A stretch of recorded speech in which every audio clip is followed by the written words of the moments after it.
여러분 안녕하십니까? 2021년 8월 27일 하나님께서 오늘 우리에게 주시는 말씀 사사기 10장 1절로 9절의 말씀인데요. 제가 7절로 마지막 9절까지 봉독합니다. 여호와께서 이스라엘에게 진노하사 블레셋 사람들의 손과 암몬 자손의 손에 그들을 파심해 그 해에 그들이 요단강 저쪽 길르앗에 있는 아모리 족속의 땅에 있는 모든 이스라엘 자손을 쳤으며 18해 동안 억압하였더라. 9절 암몬 자손이 또 요단을 건너서 유다와 베냐민과 에브라임 족속과 싸움으로 이스라엘의 곤고가 심하였더라. 아멘. 봉독한 말씀을 중심으로 우리가 평화의 시기에 조심할 것과 재앙의 날에 기억할 것, 이런 제목으로 함께 은혜를 나눕니다. 오늘의 말씀은 이스라엘이 왕정 시대로 들어가기 전에 사사들의 시대, 사사실록에 나타난 총 12명, 사무엘까지 합하면 13명의 사사들 가운데 그 중간이 되는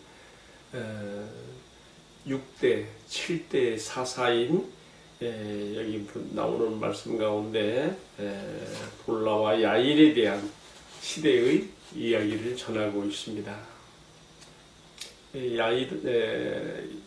돌라는 6번째 사사, 이사갈 사람 돌라이고요. 다음에 야일은 길르앗 사람인데요. 이들이 각각 22년 또 23년 사사로 재직했습니다. 그런데 그들이 이렇게 기도원의 시대에 40년 평화의 시대를 바톤을 이어서 또 거의 45년의 평화 시대를 이끌었어요. 85년이 간 거예요. 꼭 이렇게 평화 시간이 오래 가면 칼이 생겨요. 이 평화 시대의 소중함을 잃어버리고 백성들이 견눈질하며 이방의 신들을 따라가거든요. 오늘 말씀의 핵심은요, 어디 있는가 하면요, 이 평화 시대의 소중함을 모르고 하나님이 주신 은혜를 모르고 그들이 길게 이어진 평화의 시대에 마음에 긴장을 풀고 방심을 풀고 이방 나라들에게 눈을 돌려서 7 귀신 우상들을 따라가다가 덜커덕하고 이번에 더 큰 재앙을 만나는 걸 볼 수 있습니다. 앞선 시대와 비교해서요, 이처럼 사사 야일이 죽고 난 다음에 이스라엘이 받게 되는 이 압제, 암몬을 통해 받는 압제, 또 블레셋을 통해서 받는 압제를 보면요, 아주 심각해요. 이전에는요, 그 가나안 족속들 가운데 한 나라가 이스라엘 지배했잖아요. 그렇지 않아요. 이번에는요, 동쪽에서 암몬이 압박에 들어오고 서쪽에서 블레셋이 압박에 들어와요. 그래가지고 가나안의 남부, 중부, 북부가 다 이렇게 압박 가운데 들어가고 이 기간이 무려 18년이나 가는 거예요. 제가 생각할 때 앞선 시대와 비교해서 이처럼 압박이 양쪽에서 나왔고 기간이 길어진 것은 이스라엘의 타락의 깊이와 정도에 비례해서 이렇게 되었다고 이해하게 됩니다. 왜냐하면 이렇게 강하게 압박하지 않으면 그들이 그 압제 가운데서도 죄 가운데 우상숭배 가운데 안주하며 거기서 벗어나지 않을 거기 때문에 하나님께서 핍박의 강도를 강하게 해서라도 다시 돌이키시고 하나님 품으로 돌아오게 하시는 그러한 그 배경을 가지고 이러한 압제와 핍박이 온 것으로 우리가 이해할 수가 있습니다. 또 한 가지 우리가 오늘의 말씀에 근거해서 이해하게 되는 것은요, 이제 사사기 지금 이 말씀, 오늘의 말씀 이후에 이어지는 큰 사사들의 흐름을 보면 입다라고 하는 사사가 나오고 또 삼손이 나와요. 근데 두 사사의 등장 배경이 다 오늘의 말씀하고 연관이 됩니다. 요단강 동쪽에서 힘을 키운 암몬 족속이 쳐들어와서 이스라엘이 압제에 들어가게 되는데 주로 길르앗 지방을 중심으로 벌어졌어요. 그때 누가 나옵니까? 입다가 사사로 나와요. 그러니까 입다가 10장부터 12장까지 나오는데 이 사사 입다의 등장 배경이 여기서 나오는 것이고요. 또 가나안 서편 지중해 쪽에서 또 블레셋이 또 이스라엘을 이렇게 또 쳐들어와서 그들이 아주 공고가 심했다고 했는데 이것은 13장, 사사기 13장부터 16장까지 나오는 사사 삼손의 등장 배경이 이미 여기서부터 이렇게 보여지고 있는 것이죠. 우리가 이런 점들을 참고하면서 이제 오늘의 말씀을 들어가면 좋겠습니다. 자, 첫 번째로는요, 사사기 전체 흐름 가운데서 아주 평범하게 보이는 사사 돌라와 야일의 시대가 의미하는 것이 무엇이겠는가 하는 점이에요. 10장 1절부터 5절까지는 사사 돌라와 야일의 시대, 매우 평범하게 보였지만은 그러나 이 시대에 45년간 지속된 평화의 시대가 의미하는 것이 뭐냐 이거지요. 우리는 보통 생각할 때에 이스라엘이 이방의 압제로부터 건져주는 그런 영웅적인 사사들의 등장에 우리가 참 열광하고 그들의 무용담에 관심을 갖고 그들을 큰 사사로 생각할 수가 있는데 꼭 그렇게만 평가할 것이 아닙니다. 어려움 가운데 빠졌을 때 건져내는 그 사사도 중요하지만 더 중요한 것은 평화의 시기에 이 백성이 타락의 길로 가지 않고 지속적으로 여호와 하나님 중심으로 신앙을 유지하며 보존하며 나가게 하는 것도 그 이상으로 또 어려운 일인 것입니다. 오늘 말씀에 나오는 사사 돌라와 야일이 바로 이 역할을 하는 것을 볼 수가 있는 것이죠. 여러분 우리가 사사기 전체를 놓고 볼 때에요, 하나님께서 사사들을 통해서 이스라엘을 이방의 앞에서 건져내시고 평화의 시기를 주시는 것이 몇 년간인가 하면요, 사사기 400년 세월 가운데 348년이가 제가 계산을 해봤어요. 348년.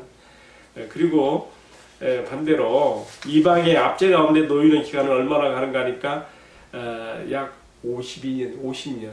그러니까요, 하나님께서 자기 백성 이스라엘을 평화의 그 안정장치 가운데 보호하신 기간이 무려 이방의 압제 기간에 두신 것보다 7배가 더 길다는 것이죠. 이건 뭘 말하겠습니까? 하나님께서는 웬만하시면은 자기 백성들을 평화의 시대로 이끌어 주시고 정 안 될 때에 이방의 손을 통해서라도 그들이 다시금 돌아게 하는 우리 하나님의 그 말로 다 할 수 없는 은혜와 자비를 여기서도 엿볼 수가 있는 것이죠. 자, 이런 의미에서 제가 지금 사사기에 나타난 사사들의 중간 사사에 해당되는 돌라와 야의 시대가 의미하는 것이 뭐겠는가, 지금 우리가 이 점을 생각하고 있는데, 이들은 이방의 압제로부터 이스라엘을 건지는 그런 그 영웅적인 그런 미담은 나오지 않습니다만은 방금도 설명해 드린 것처럼 더 중요한 것, 이 평화의 시대가 유지 보존되도록 백성들로 하여금 여호와의 신앙에 굳게 서게 만든 것, 이 중요하죠. 또 한 가지는요, 그들이 이방의 압제에 이스라엘을 건지기 위해서 나서서 이렇게 뭐 싸우고 그런 얘기는 안 나오지만은요, 그래도 지파들 사이, 12지파가 사실은 이때쯤에는요, 지파 사이에 어떤 경쟁 심리와 막 이런 것들이 생겼고요, 자존심 대결도 생기고요, 다 우리가 문맥에서 볼 수가 있어요. 그러나 이런 가운데 이러한 평화시대의 사사들을 통해서 지파들 간의 모든 문제들을 조정하고 평화를 유지하겠다는 점에서 이 사사들의 우리가 의미를 가질 수가 있는 것이죠. 자, 이런 점, 비록 간단하게 소개가 되고 넘어가는 사사 돌라와 야일이지만 그들의 시대에 43년간이나 길게 유지되었던 평화의 시대가 의미하는 것이 무엇이겠는가, 또 그들도 역시 어떻게 평가받아야 되는가 하는 점을 제가 방금 말씀을 드렸습니다. 이제 오늘 말씀 두 번째로 드리는 것은요, 사사 야일이 죽은 다음에 다시 찾아온 고통의 시대가 의미하는 것이 무엇이겠느냐 하는 것이죠. 10장 6절로 9절까지 나옵니다.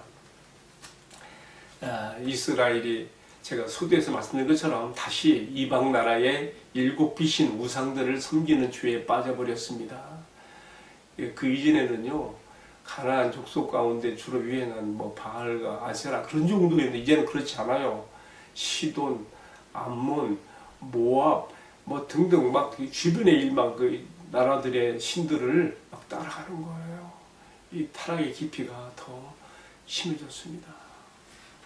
그런데 하나님께서 오래 지난 이 평화의 기간 동안에 이 평화의 소중함을 모르고 더 적극적인 자극을 찾아서 타락의 길로 간 이스라엘을 돌아오게 하시기 위해서 이제 주시는 그런 고통의 얘기가 오늘 10장 6절로부터 9절까지 잘 소개가 되어 있습니다. 참 오늘 말씀 읽으면서 살아계신 하나님 너무 생생하게 느껴요. 7절에 여호와께서 이스라엘에게 진노하사 블레셋 사람들의 손과 암몬 자손의 손에 그들을 파심해 그들이 이스라엘이 고통을 당했던 그 순간조차도 사실은 하나님의 관심과 사랑이 그들 위에 있는 거예요. 이방을 더 강하게 해서라도 자기 백성을 깨우치시고 돌이키게 하시는 그런 징계 도구로 사용하시는 것이죠. 그래서 요단강 동편 쪽에서는 암몬 자손이 쳐들어오게 되어졌고요. 그리고 요단강 동편 서편 지중해 연변에서는 블레셋이 쳐들어오게 되어서 18년간 이스라엘이 압제 가운데 놓이게 되는 것입니다. 마지막 9절에서 어떻게 되어 있습니까? 암몬 자손이 요단강을 건너와서 가장 근접한 거리에 있었던 길르암만 괴롭힌 것이 아니라 여기 보니까 유다와 베냐민과 에브라임 족속들을 상대해서 싸움으로 그들의 권고가 아주 심했다고 그랬습니다. 전체 막 그 가나안 전체 지역으로 퍼진 것이죠. 사실 이 고통과 압박 가운데 참 하나님의 숨은 사랑이 있는 것이죠. 여러분, 왜 그들이 이렇게 권고하게 되었습니까? 원인은 한 가지죠. 뭐겠습니까? 오래 지속된 평화 시대에 그 은혜를, 하나님의 은혜를, 평화의 소중함과 하나님의 은혜를 잊어버리고 다시 이방인들의 길을 따라간 것입니다. 그들의 우상을 따라간 것입니다. 여러분, 이것이 어디 비단 그들만의 그때 그 시대의 이야기만이겠습니까? 그렇지 않습니다. 기독교 역사를 보게 되면요, 초기교회 시대가요, AD 65년 네로 황제 때부터 시작해서 기독교를 국교로 공인한 콘스탄틴 대제 그 337년까지 이때도 거의 약 한 250년 이상 그 핍박의 기간이 있어요. 근데 전체가 핍박이 아니죠. 이때 보면요, 기독교 초기 교회가 어려움을 당하는데요, 주기적으로 왔어요. 기독교 역사를 한번 들여다보십시오. 보면요, 평균 40년을 주기로 해서 이 핍박이, 기독교에 대한 핍박이 나타나게 됩니다. 교회들이 많은 핍박을 당하고 사도들이 죽음을 당하기, 우리가 잘 아는 대로 베드로나 바울 사도는 네로 황제 때 65년, 67년 그 위경에서 순교하게 되죠. 어쨌든 그 이후에도 계속해서 기독교 핍박이 왔습니다. 그러나 성경은 우리에게, 또 기독교 역사가 우리에게 가르쳐주는 것은 무엇인가? 계속 반복되는 이야기예요. 오래 지속된 평화가 성도들의 마음을 방심하게 만들고 세상에 끼웃거리며 세속화시켜서 세상의 모습을 따라감으로 하나님께서 초기 교회 때에도 이러한 핍박을 통해서 그들을 거룩하게 하시고 그들을 변화시키는 것을 볼 수가 있습니다. 우리 시대에 당면하고 있는 코로나 재앙이 결코 우연하게 하늘에서 떨어졌다고 생각하지 않습니다. 우리가 지금까지 오랜 시간 동안 누려온 우리들의 예배와 교회의 신앙의 활동들이 얼마나 참 하나님의 은혜와 축복 가운데 이어졌던 것들인 것을 우리가 다시금 깨닫는 기회가 되고, 이것들이 얼마나 소중한 것들이었는지 우리가 다시금 깨닫고 그것들을 다시 사모하며 모든 것이 정상으로 회복되어지기를 기도하게 됩니다. 여러분, 하나님께서 이 세상의 역사를 주재하실 때 다른 이방인들 보지 않으셔요. 가나안 일경의 주변의 모든 나라들을 하나님께서 역사를 주장할 때에 하나님의 택한 백성 이스라엘을 중심으로, 이스라엘을 중점으로 해서 모든 나라들의 역사와 흥망성쇠를 주장하셔요. 이 원리는 오늘 우리도 시대에도 동일합니다. 이 땅에 있는 하나님의 백성들, 교회를 중심으로 하나님께서 세상 나라의 역사를 주재하시고 있습니다. 그렇다면 이 코로나 재앙이 온 것에 대해서도 물론 세상 모든 일반 백성들도 다 이 재앙을 지금 당하고 있습니다만은 더욱 특별히 우리 교회가 이 코로나 재앙을 통해서 하나님께서 주시는 뜻이, 말씀이 무엇인지를 우리가 들어야 되고, 또 우리가 이 가운데서 벗어나기 위해서 어떻게 해야 될 것인가도 우리가 생각해야 되는 것입니다. 제가 지금 생각해 볼 때는 그래요. 지금 우리나라에서는요, 어떻게든지 적어도 10월까지는 국민 50% 이상이 백신 주사를 맞고 1, 2차 접종을 하게 되어서 전체 국민의 50% 이상이 백신 접종이 되어지면, 그때 가면 자연히 영국이나 뭐 다른 나라들처럼 우리도 방역의 문제가 해제가 되고 정상적으로 우리 교회 예배나 활동들도 난 되리라고 봅니다. 이것이 세계적인 추세 아닙니까? 그런데 우리 교회들이 이러한 백신 접종에 적극적으로 나서고 협조하는 것은 보이지 않고, 도리어 예배와 정상적인 교회 활동에 지장받는 것에 대해서만 불만을 가지고 교회와 국가를 대립구도로 만들어서 이렇게 나가고 있는 것은 저는 옳지 않다고 봅니다. 때로 성령님께서는 우리에게 건전한 이성과 상식을 통해서도 무엇이 지혜로운 길인가를 가르쳐 주시거든요.